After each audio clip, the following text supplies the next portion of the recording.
Hello there, fellow gamers. Welcome to my game room. I'm Loner Gamer Alex. Thank you for watching. Checking out Vagrus here. Is it Vagrus? Vagrus.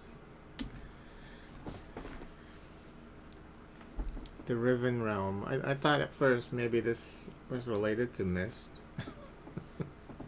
You know, the Mist sequel was Riven. But apparently it's its own thing. So I thought maybe they created an RPG around that that game, you know. But loading time is kind of long here. This is the first time that I'm playing the game, so maybe it's setting up something. I don't know.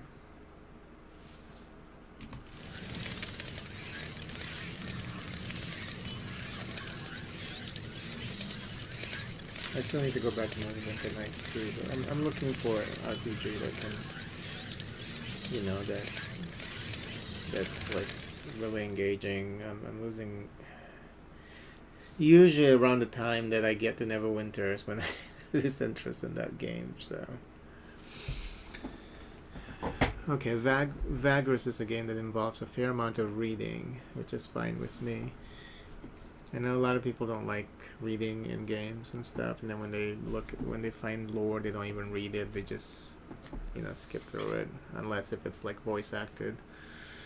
It is to be enjoyed and experienced as intended by the developers. It is also a difficult game with little hand holding, which is welcome because a lot of games these days, they hold your hands like crazy. I tried playing that new Warhammer last night. I deleted that stream because there was a lot of delays in the beginning because I had a lot of interruptions. You know, real life stuff. Yeah, I hardly played the game, but it was kind of hard for me to play the Warhammer. What was it called? The new one that just came out, the XCOM-ish Warhammer game. Battle or something.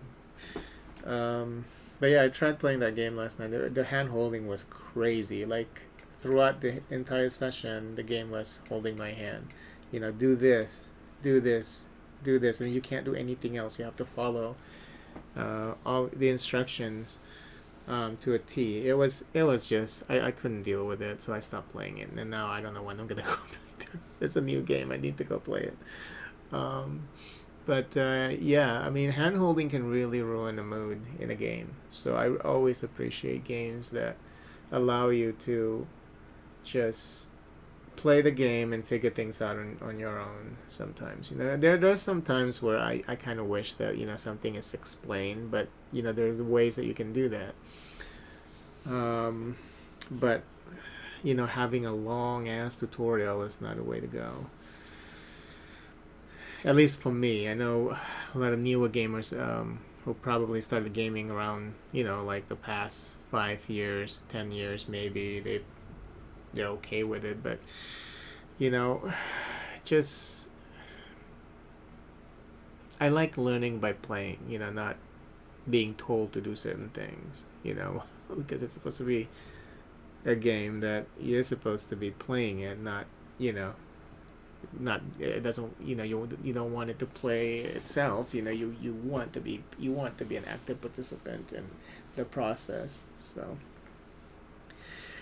okay, so little hand holding, success is by no means guaranteed. You will probably lose everything several times before getting the hang of leading your traveling company. Vagrus is also a labor of love, created by a tiny team that dared dream big with the support of an amazing little community. We are extremely grateful to all those that helped us along the way with constructive criticism. Okay. I'm not going to send crash reports, any of that stuff, so. They always want to get your information. Comitatus, an armed traveling company. It usually carries cargo and passengers across the wasteland of the continent. It can get involved in a variety of jobs, from trading to mercenary work. Vagrus, a venturer, a vagabond, a captain, the leader of a comitatus. Okay. The Riven Realms, they call it. No, I don't like subtitles. A poetic name for something as rotten and twisted as our land has become. It was not always so. Long ago, the Old Empire, the noblest and most enduring society created by humankind, spanned almost the entire continent of Zerine, the cradle of man. But after several millennia of progress and incomparable achievements, inevitably, the Empire began to fall into stagnation and decadence. Desperately holding on to their privileges and resisting change while trying to avert the collapse of the realm, the Emperor and his theocracy took to measures that were worthy of true despots in cruelty. Subjugating weaker realms, enslaving whole nations, strip mining foreign resources, pressing imperial citizens, war on several fronts, genocide. Eventually the gods could no longer tolerate such horrors wrought in their name. Foretold by an abundance of divine omens, they descended upon the Empire to right its wrongs. Thus, in a chain of dreadful events that became known as the Calamity, they annihilated the Empire in a matter of days.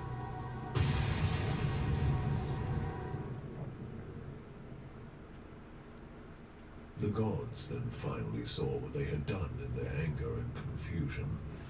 It is said that so much grief and shame filled them that they were broken and they left this reality, never to return. The continent and its inhabitants seemed dead, but at length survivors began to crawl out of their hiding holes and faced a land that no longer welcomed them. Arcane Anomalies, the fallout of the Calamity, now riddled the continent, and people realized that they had to share their new home with changed and twisted creatures. Yeah.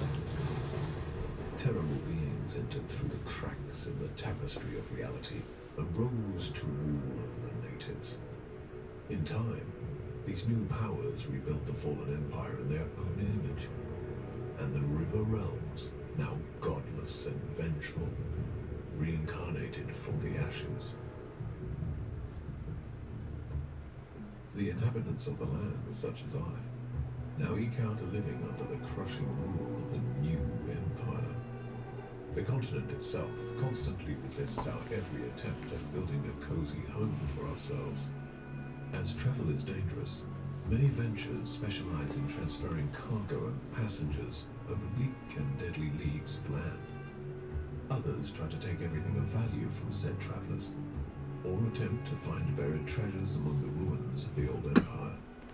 The leaders of the endeavors are, some say, the bravest men and women of the Riven Realms. Such a leader is called a Vagrus.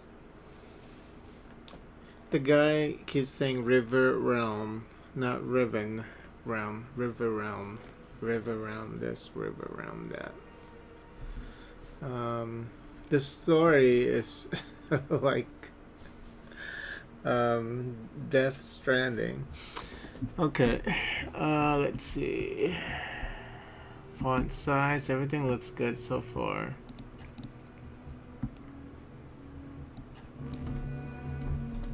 Okay, increase that shit. It's too low.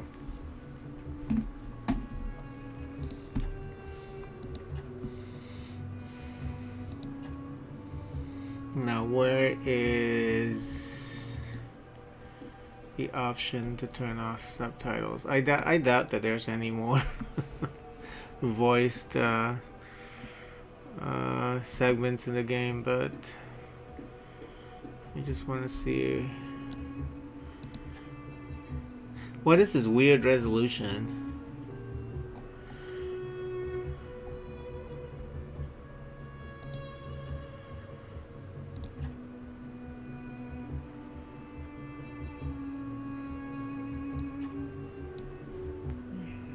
After you restart the game, now I have to restart it. Okay. Let me do that real quick.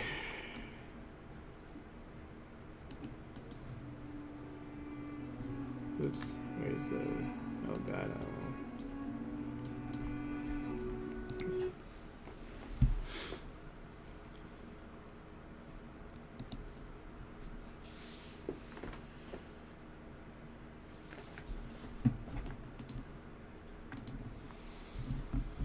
Oh no, don't tell me that it's gonna take a minute for it to load again though. I mean, this game doesn't have a SSD recommendation. But if it's gonna take that long for it to load, I might have to consider, I guess. I think this game is like... It's a small game. I think it's like 1.8 gig.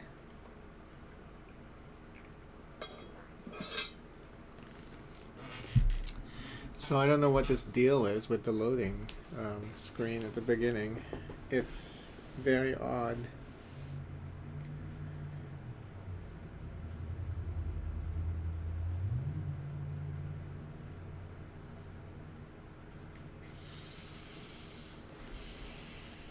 Maybe that guy can't pronounce N or something. Riven.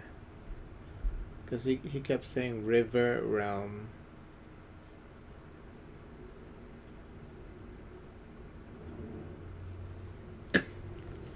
Or maybe it's supposed to be River Realm. The N is silent for some reason. Dear God, just... You know, having to sit through this every every time you play the game, it's not good. Okay, I'm just gonna skip the intro, of course. Wait. Yeah, just skip. The River Realm. River Realm. You hear that? It says River Realm. Okay, let's make sure.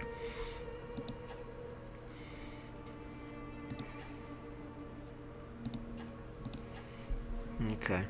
No subtitle option, so new game. Alright, so we have two modes. Wasteland mode and Dissonance mode.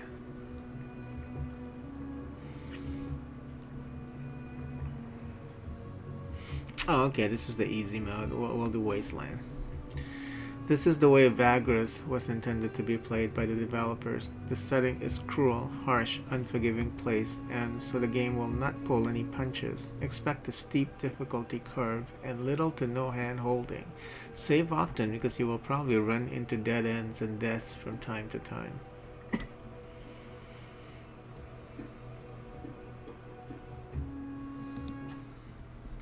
Nothing beside remains, round the decay of the colossal wreck, boundless and bare, the lone and level sands stretch far away. From Ozymandias by Percy Bysshe Shelley.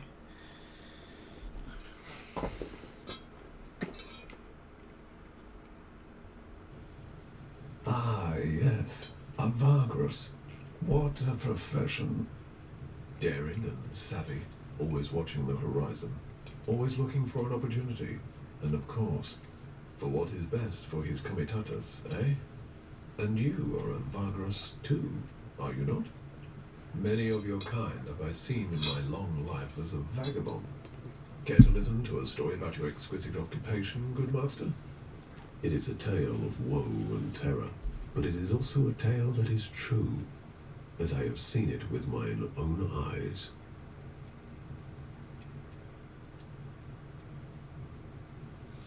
Yeah, I might have to increase the text a little bit here because it is pretty small. Tell us your tale, old man. It will at least help kill the time.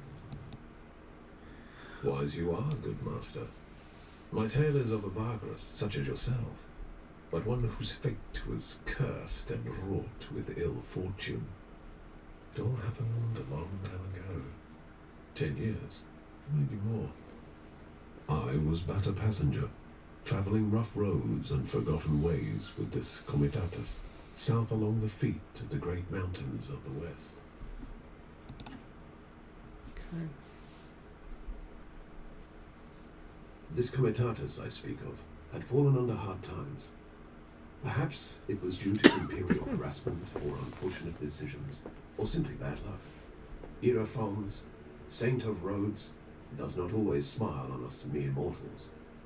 But however it came to pass, their coin was drying up, and their opportunities seemed few and far between. One of the last chances their Vagrus saw was to travel to the remote town of Scrapheap, and spend their remaining funds to stock up on cheap scrap metal. This metal could be sold for great profit over in the east and south. It wasn't a bad plan, truly, but it was not without risks either. Welcome to Pilgrims to the Wasteland, a standalone story of Vagrus, the Riven Realms. It serves as an introduction to the setting and also as a tutorial to the game. It behooves you to read the tutorial text and follow the instructions to gain a better understanding of how the game works. The icon can be clicked in tutorial windows to show what this section is referring to via a pointer. Note that you have to be right on the right UI screen for the pointer to appear. Although Vagrus is an open world game, due to Pilgrims of the Wasteland being a tutorial, it progresses along a narrow guided path in the beginning and opens up only later, after the core mechanics have been introduced. You can access the hotkey list by pressing F11. On the campaign map, your Comitatus traveling company always occupies a node and moves between nodes and through paths. Moving along paths costs movement points, indicated next to each path. Every in-game day, you have a number of movement points to spend before you need to camp. To move, click on a nearby node and select move from the radial menu. You can select a node that is farther away. The MP cost of moving there will be calculated and the path highlighted. Okay. Let's check out F11. Oh. Alright.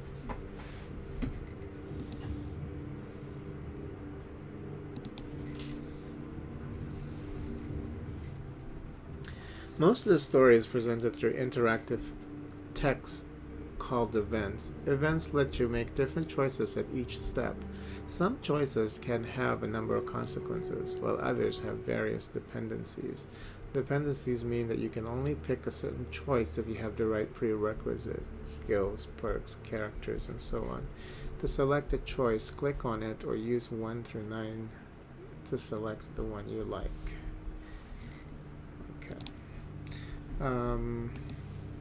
Let me see if I can get to the option menu though, and see if we can increase the text a little bit.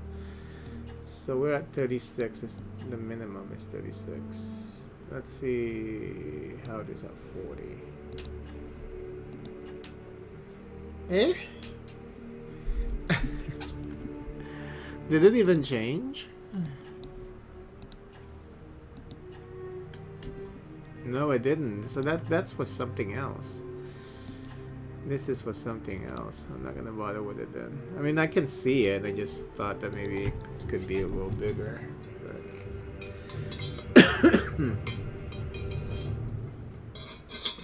having gone ahead of the column with a handful of scouts, you watch from afar as your Comitatus slowly trudges along broken terrain, making its way south ponderously among dormant geysers. All around you, the hills smolder lazily in the perpetual twilight. Are you alright? Javek's voice resonates with sympathy as he appears next to you on the ridge.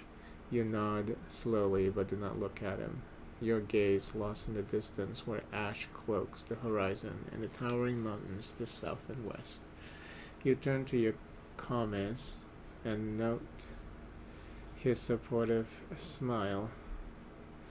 You and Javek have been traveling the realms together for years now. There's no person in the world you trust more than him, except perhaps yourself. I know you feel that your hands are tied, but like I said before, you made the right choice by leading us here. Okay, so there are 4 choices.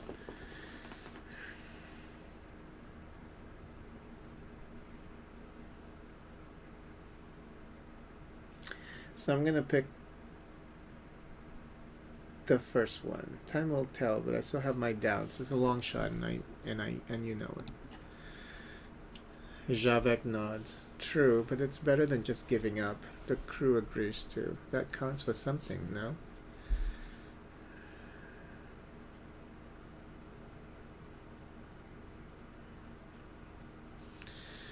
Or perhaps they're just as desperate as I am.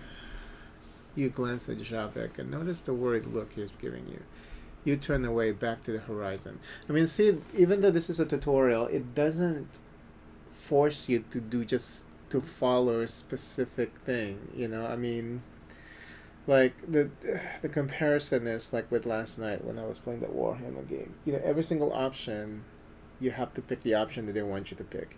Here, they still allow you to choose between the options that you're given. You know, that's the difference between a good tutorial and a horrible tutorial. You know, when you feel like you're not playing at all, you just, you know, do this, you're just following instruction, do this, and then you have to follow this step by step. Yeah, it took me out of the game. That's why I still haven't gone back and played that game. So, it took me right out of the game. So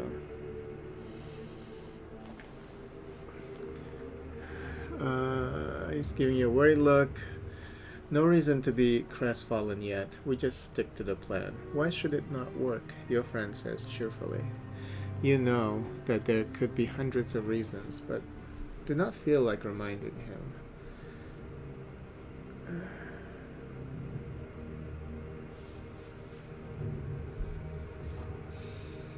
Well, just say yes, the plan, it might work, yes.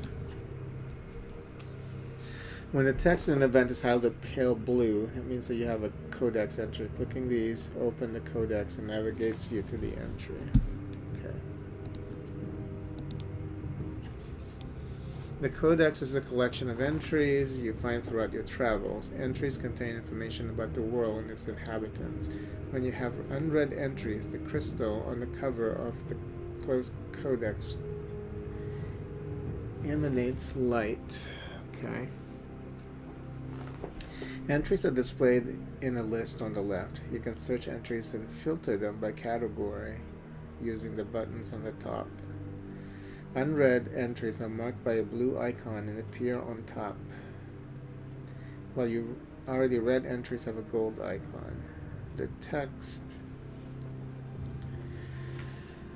of the selected entry appears on the right. Information in the codex is supplementary. It is there for those who wish to learn more about the Riven Realms. You can close the codex now and continue your journey. You can open it again by clicking on the book in the bottom right corner. But I want to read this. But this is a game with a lot of reading. So, and I was looking for an RPG with less reading, but you know, this game was on sale. I was like, why not? We'll see how exhausting it gets. Scraphead is a town on the edge of Imperial territory, just north of the Molten Tongue and south of the Forest of Shadows. In the smoldering shadow of the great mountains of the west, Scraphead rarely sees sunlight, as the skies are forever ashen and overcast. The air is hot and dry. Earthquakes are common. Most of the time, Scraphead is engulfed in smoke and ash, and a constant reddish twilight is upon it. Surrounded by a low wall, the town is indeed made of scrap and junk, mostly stone with metal scraps, as well as leather and cloth awnings. A single tall tower stands high above the town on a hill, housing a beacon that aids scavenger teams in their return, but also gives home to the Heap King. Inhabitants wear scarves and masks to aid their breathing. Here's a little history about the town. Well after the calamity, people flocked to the Molten Kingdom of the Vandar Thar, formerly the homeland of all dwarves on the continent, in order to plunder any riches that remained there, especially the rare metal that is still abundant in the kingdom. Because the Vandar Thar is now extremely volcanic and volatile, the scavengers do not dare to dwell in it, only in its close proximity. Thus the settlement of Scraphead was born. Yeah, it's probably a bad idea to play this when having a little cough here. The town is not under imperial jurisdiction because the empire never gave a damn about its existence out of the savage, barely inhabitable mountainside, and simply let gangs and commodati gather and sell the precious metal and ore in one of the border towns. Still, some trade houses sometimes set up temporary compound there, only to get robbed and driven out months later. Scraphead is run by the Heap King, a gang lord who organized the previously chaotic and warring work teams. Okay. Oh, look at this. There's a lot. I'm not sure. Yeah, I'm probably not read them now. So if I don't touch them, then I can just like I can encounter them again and I can click on them then. But that's not gonna tell you whether or not you've read something though. They should have added like some kind of confirmation in the codex. Because you can click anything, it's gonna show gold because you open it, even if you've already read it, you think that it's just newly marked as read. So yeah, maybe I needed some kind of confirmation. Or when you click on it, it says some kind of indication that when you click on it, it's the first time that you're looking at that description. So. Because knowing me, there are going to be times when I'm just going to click on these blue texts and I'm like reading through it and I'm halfway through and like, oh yeah, I've already read through this. Now I remember what this is about. Okay, so the plan. You talk about traveling company. You talk your traveling company into this a few weeks ago. What time is it? But with each step towards the Western Mountains, more and more of them started to have doubts, such as the way of the roads, perhaps. The plan involves a desperate attempt at squeezing a low-selling price for metal bits out of an old contact of yours in the town of Scraphead, stocking up on said metal by spending your remaining coin, and bringing the cargo down south around the Molten Tongue to Devon via Avernum and Ash. There is a shortage of metal in Devon, and several buyers who would give a pretty price for your goods if you can only make it there before many others with a similar cargo deal. Such contacts are the boon of the long decades spent on the road. But even in Narbo, that villain gave you an agreeable price in Scraphead. Even if Narbo, I was like... The road is not without its perils. Sneaking through the gap between the Dead Forest and the Molten Tongue is inviting disaster, so it is not a path many Vagri would risk. And of course, if this fails, you're out of alternatives. Do you think Narbo will help us? The old scavenger was never famous for his goodwill, Javek wonders. And the other thing that they should do is like... because they did it here, like the two mentions of the Molten Tongue, and the second one is not highlighted. I wonder if this is mentioned again after. It's not going to be highlighted again. But if that's the case, it means that whenever you see something blue like this, you have to click on it. But what they need to do is after you click on it, they need to change also the color on this page here on the screen. Now look at how long it is for the Molten Tongue. So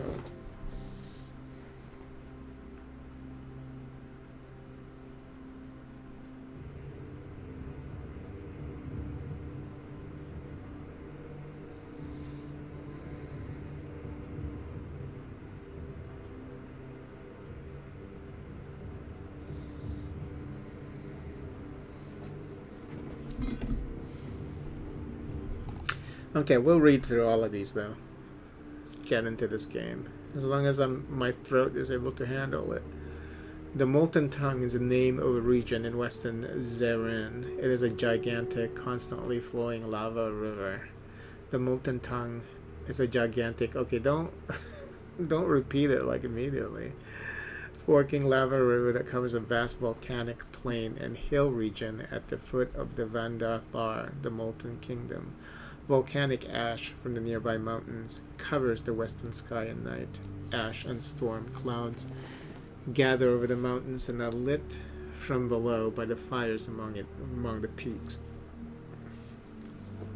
The active volcanoes keep spitting meteors and liquid fire in the distance. Many small and large lava lakes dot the region, and the ground and stones are either covered in soot or show angry red colors.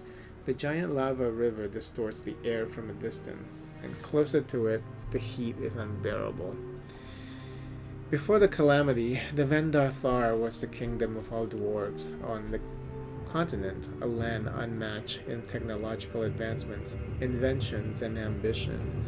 One of the oldest of dwarven royal lines, kings of the Vendar Thar were sympathetic to humans and aided them throughout the Second Age, then became fast friends by the Third Age. The Inventor King showed early Imperials the art of metalworking and stone masonry, helped build their ancient cities and taught them how to mine ores. The Vendar Thar itself was abundant with metal and precious stones, so much so in fact that in their unmatched pride, the Inventor Kings of the late Third Age forgot the wise ways of their forefathers and started refashioning their massive stone fortresses and arching bridges from iron. By the end of the age, gigantic monuments and vast cities made entirely of metal stood among and atop the great mountains of the west. Between them, metal roads were erected high above the canyons and valleys.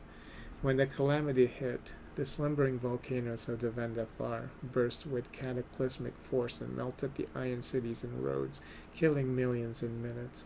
A large river of lava emerged. The sky became ash, the air poison. The few that survived fled the kingdom and became a homeless, wandering, disgruntled people with no hope nor future. The area east of the mountains became a no man's land of volcanic ash and lava.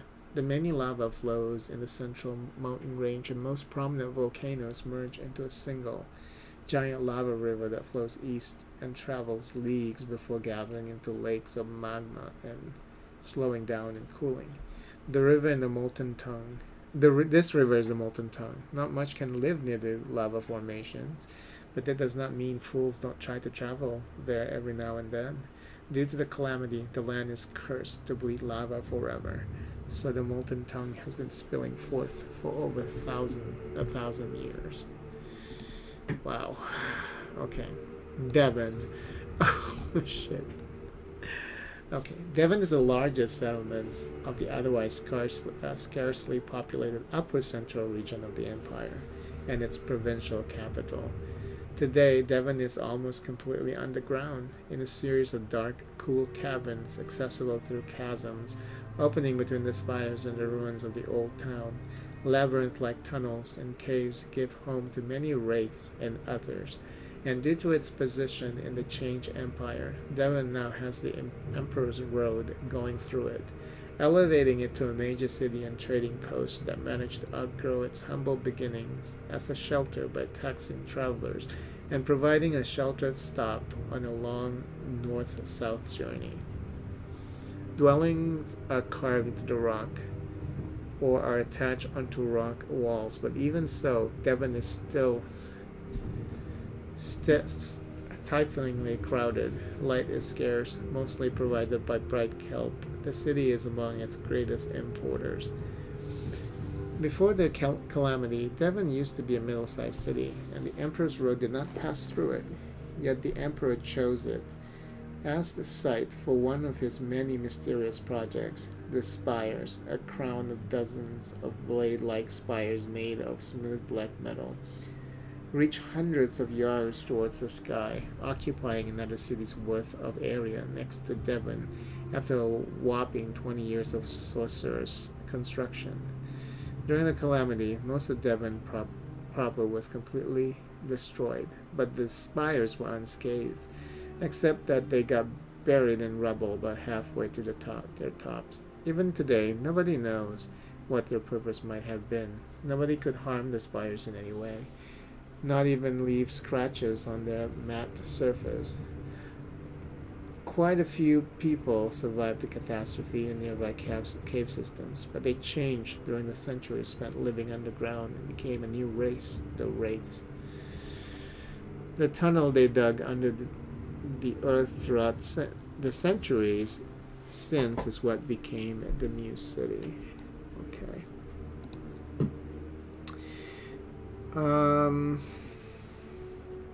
I was gonna say the best stuff that I've read in the game, though, like on a text-heavy game, was in Path of Exile. Is that what the name of the game is? I haven't even finished that game, but reading that actually is pretty fun, and the stories are pretty good. Path of Exile, right? That's the name of the game. From Obsidian. Okay, so all of these are just like, we're looking at all these cities. Avernum is a city, regional capital empire where the Molten Tongue meets the smolder bone flats. Avernum is surrounded by a stone and bone wall, with watchtowers standing every 200 yards. The bones were carried to the site from the plains of bone in the south. I wish they have like some kind of illustration though. So aside from plain of bone, the south at great expense and are often carved with elaborate decorations. The houses of the city are in cramped lines, forming narrow streets and small plazas. Often plazas have leather and cloth awnings to shield them from falling and slowly gathering ash. I said falling snow. Of the nearby lava rivers. Most buildings are dark brown due to the color of the stone available close by. An imposing stronghold called the Slag Fort, which houses the garrison and the prefectus in its great hall, was built upon the single large hill off the south side. Large warehouses can be found pretty frequently in the outer districts of town, along with smelting forges and furnaces. Some buildings are outside the walls, typically inhabited by the poor. The reborn empire moved back to the abandoned Smolderbone Flats after the calamity and found it ideal to settle because of the new resources that could be found there: salt, minerals, and even obsidian. Thus, the city of Avernum was built at the western border of the flats, under the control of an appointed governor called the Prefectus. The city mostly lacks the religious apparatus of provincial settlements, but has a fairly large military presence. No, don't build religious apparatus. Keep that away. Rumor is that due to its backwater status, Avernum follows imperial regulations more loosely, and it is essentially a private kingdom of the Prefectus. Controlling the city from the Slag Fort, he sends his personal army, the Avernus Legion, to handle his business, because many comitati carry obsidian, even metal, through here. There's an unusual density of weapon craftsmen, and even blacksmiths in Avernum. Find several forges and smithies on the main street. One can find several forges and smithies on the main street. Okay, Ash. Ash is a place, okay. Township between Searing Plain and Jagged Waste, aptly named after the permanent ash-covered plain that it was built next to.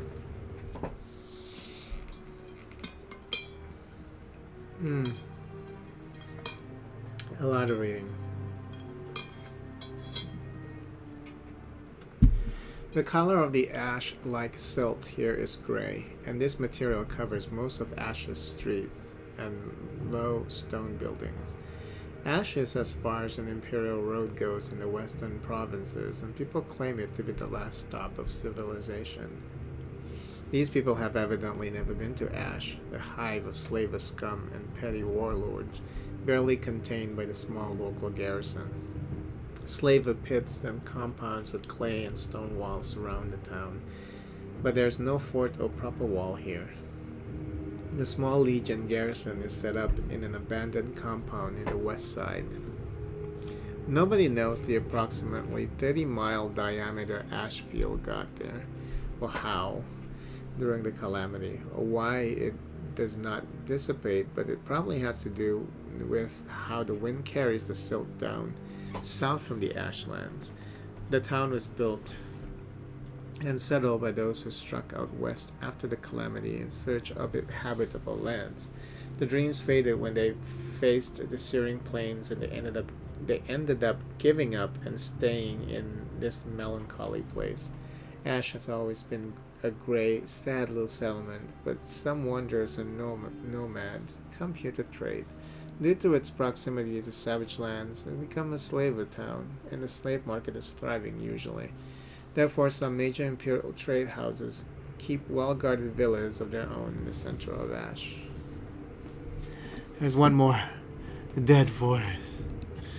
My voice is almost dead, but let's read about Dead Forest. Large woodland area which is counted as part of the Lands of Shadows, situated within the Bronze Desert in the north and the Searing Plains in the south. Forever dark and foreboding, the trees in the glades still stand but are leafless, blackened, and look dead. The area is in constant gloom, which is neither day nor night. There's no wind. The stifling air does not move. Black char, the reminder of green leaves long gone, covers the ground everywhere. Nothing lives here, nothing moves, except for spider-like beings in the north part of the woods that manage to spin their webs so thick that all light is blotted out by them. Whoever touches certain dead trees come to an unknown but presumably horrible end.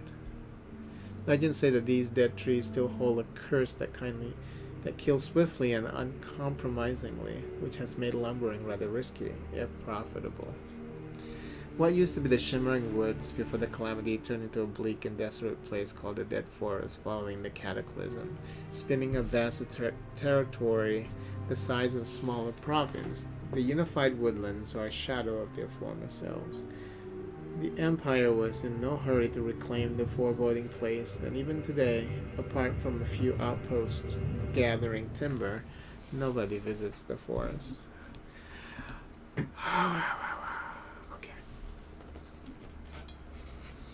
Just looking at my options here.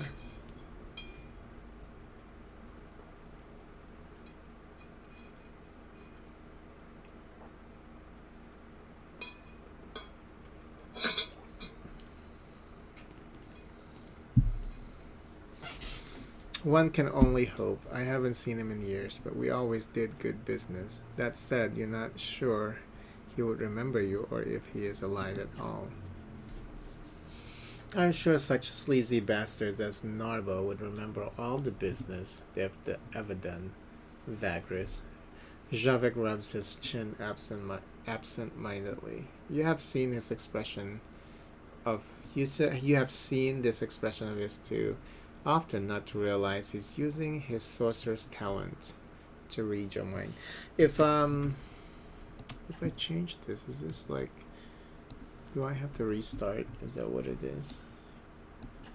I don't see any indication of that. Okay.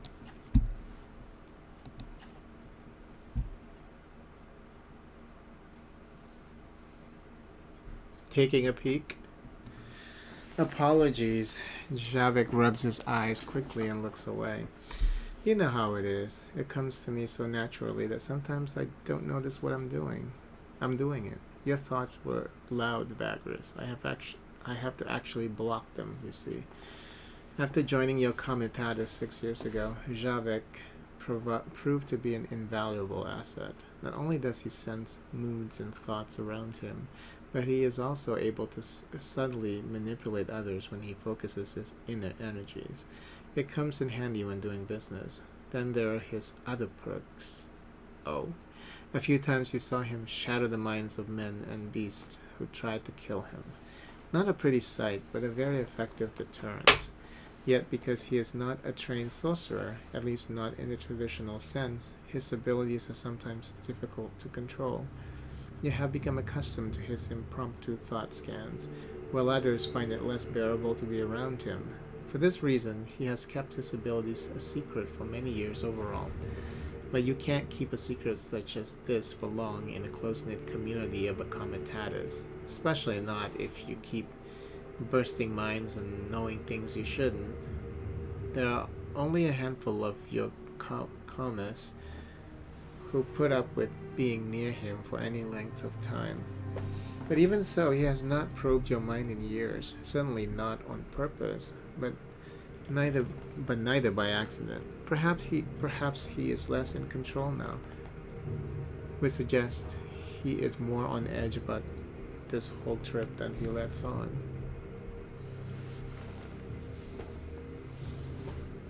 Apology accepted. You manage a faint smile. Let us return to the others and push on. There's still a day's travel ahead of us.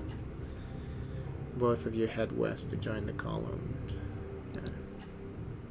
As we were coming up to the gates of Scrapheap, this trash-pile town of cutthroats and scavengers, we could see the vast mountain ranges of shattered Vandar Thar looming ominously over the horizon, half shrouded in the gaseous vapors belched forth by the volcanoes in the far west. My companions prepared to do their business in town as fast as they could, not wishing to tarry in this notorious place. Oh, I'm free to do whatever now.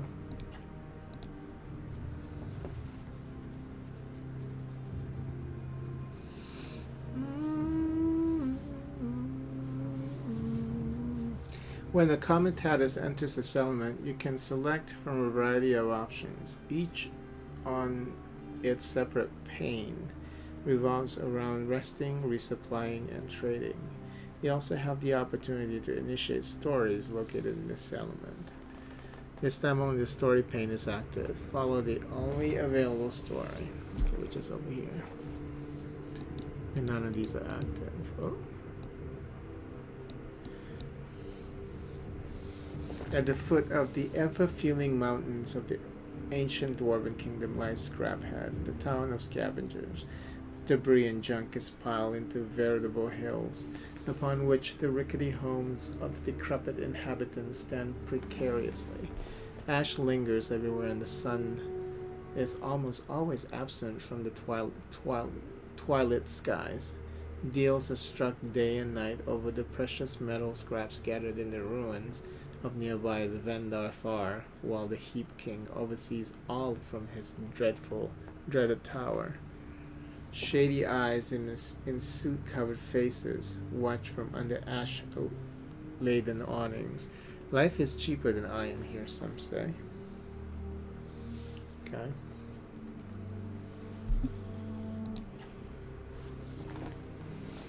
How long have I been? Okay, 50 minutes. I think I'm gonna stop here. Yeah, that was a lot of reading.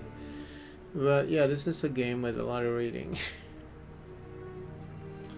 So, it's interesting though. I mean, the reading is not as good as an Obsidian game. There was that other game where you play as the villain. What was it called? It was before they made Path of Exile. No, why am I saying Path of Exile? It was Path of Exile is that action RPG. What is the name of the Obsidian RPG? It's a Path of Exile. Crazy.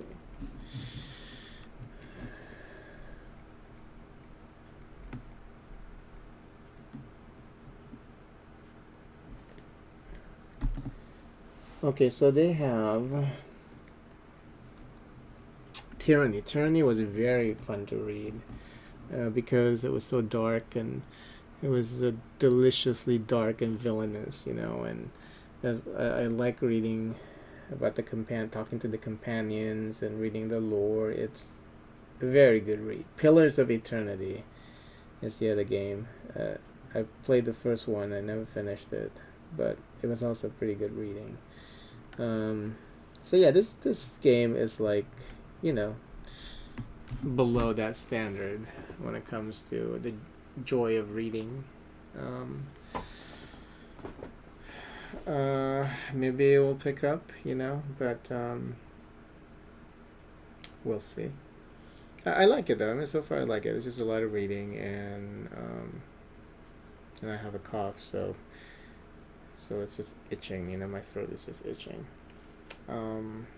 As I read through lengthy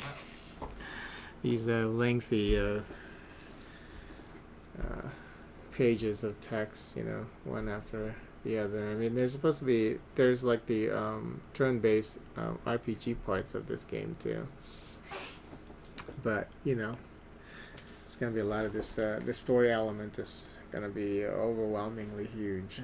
So, but I like what I've seen so far. It's just that I better go eat because now I'm hungry. I only ate like 5 strawberries this morning, so better go eat lunch, and then I'll come back, and I'll decide then whether or not I'm gonna play this or something else. But I like the game. The game is okay so far. I mean, I haven't seen a lot of it, but it seems okay. Alright, well, thank you for watching. If you like the stream, make sure to hit that subscribe button. It helps out a lot. Until next time. Bye bye.